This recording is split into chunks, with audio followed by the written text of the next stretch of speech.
আসসালামু আলাইকুম প্রিয় দর্শক, ইয়াসমিন জান্নাত কিচেনে আপনাদের সবাইকে স্বাগতম। আজকে আমি আপনাদের সাথে খুবই মজাদার একটি রেসিপি শেয়ার করব, সুজির ক্যারামেল বরফি বা হালুয়া।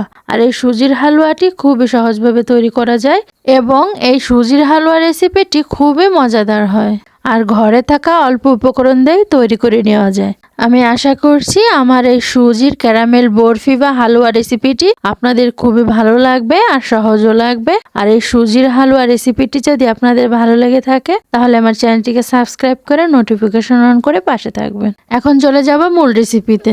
তো প্রিয় দর্শক, সুজির ক্যারামেল বরফি বা হালুয়া রেসিপিটি তৈরি করার আগে উপকরণগুলো দেখে নেব।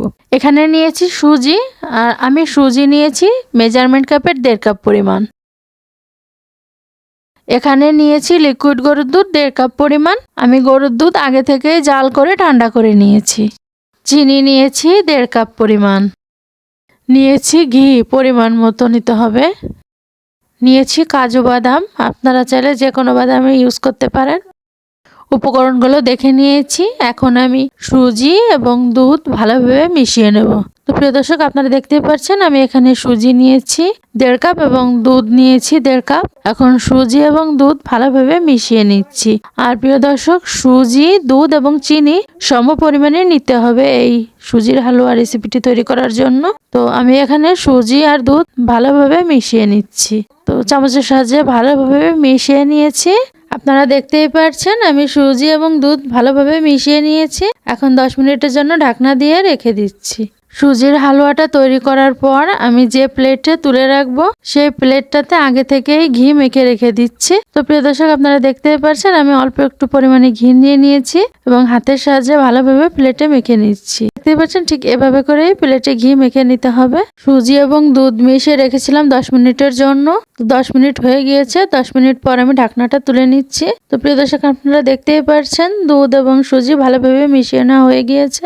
এখন চুলায় একটি প্যান বসিয়ে দিচ্ছি। প্যান গরম করে নিয়েছি এবং দিয়ে দিচ্ছি 1.5 কাপ পরিমাণ চিনি। তো 1.5 কাপ পরিমাণ চিনি দিয়ে আমি জাল করে নেব।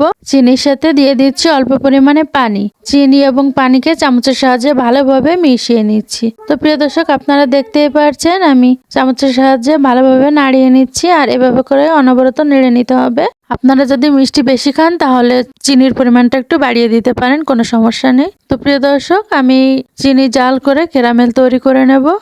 আর ক্যারামেল তৈরি করার জন্য চিনিটাকে অনবরত এভাবে করে নাড়িয়ে নিতে হবে। তো প্রিয় দর্শক, আপনারা দেখতেই পাচ্ছেন আমি চিনিটাকে ক্যারামেল তৈরি করার জন্য অনবরত নাড়িয়ে নিচ্ছি। আর এই পর্যায়ে এসে চুলার আঁচটা মিডিয়াম করে দিতে হবে। তো আমি চুলার আঁচটা মিডিয়াম করে নিয়েছি।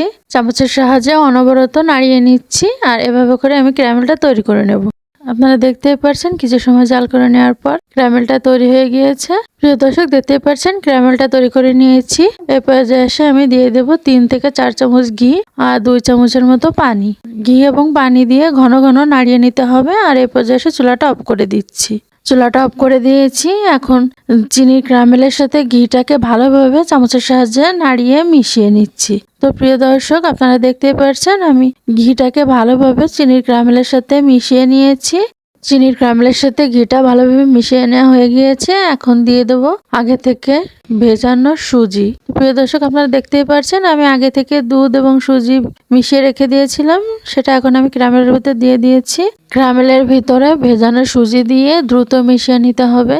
এটা দিয়ে রেখে দেওয়া যাবে না, দ্রুত চামচের সাহায্যে মিশিয়ে নিতে হবে। তো আপনারা দেখতেই পাচ্ছেন আমি চামচের সাহায্যে অনবরত নেড়ে মিশিয়ে নিচ্ছি। তো প্রিয় দর্শক, এখানে আমার ক্যারামেলের সাথে সুজি ভালোভাবে মিশিয়ে নেওয়া হয়ে গিয়েছে।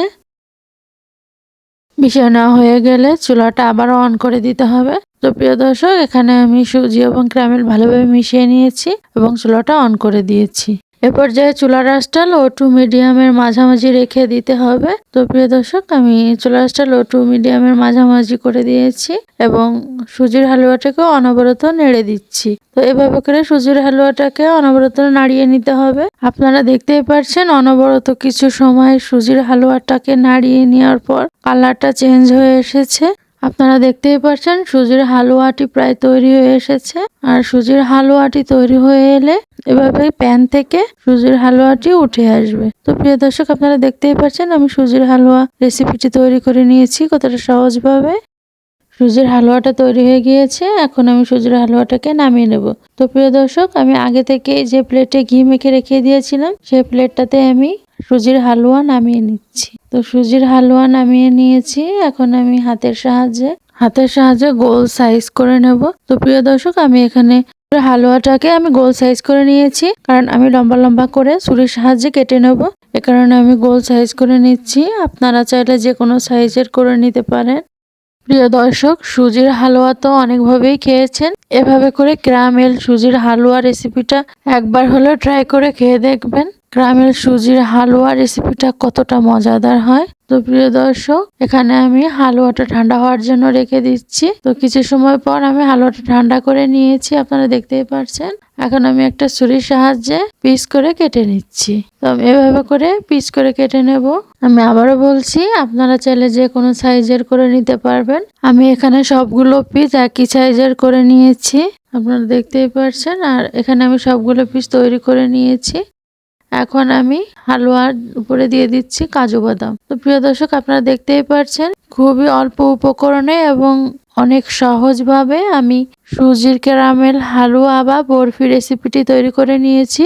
আশা করছি আমার সুজির ক্যারামেল বরফি বা হালুয়া রেসিপিটি খুবই ভালো লাগবে। আর আমার এই সুজির হালুয়া রেসিপিটি যদি আপনাদের ভালো লেগে থাকে, তাহলে আমার এই ভিডিওটিকে লাইক, কমেন্ট এবং শেয়ার করে দেবেন। আর আমার চ্যানেলটিকে সাবস্ক্রাইব করে নোটিফিকেশন অন করে পাশে থাকবেন। আল্লাহ হাফেজ।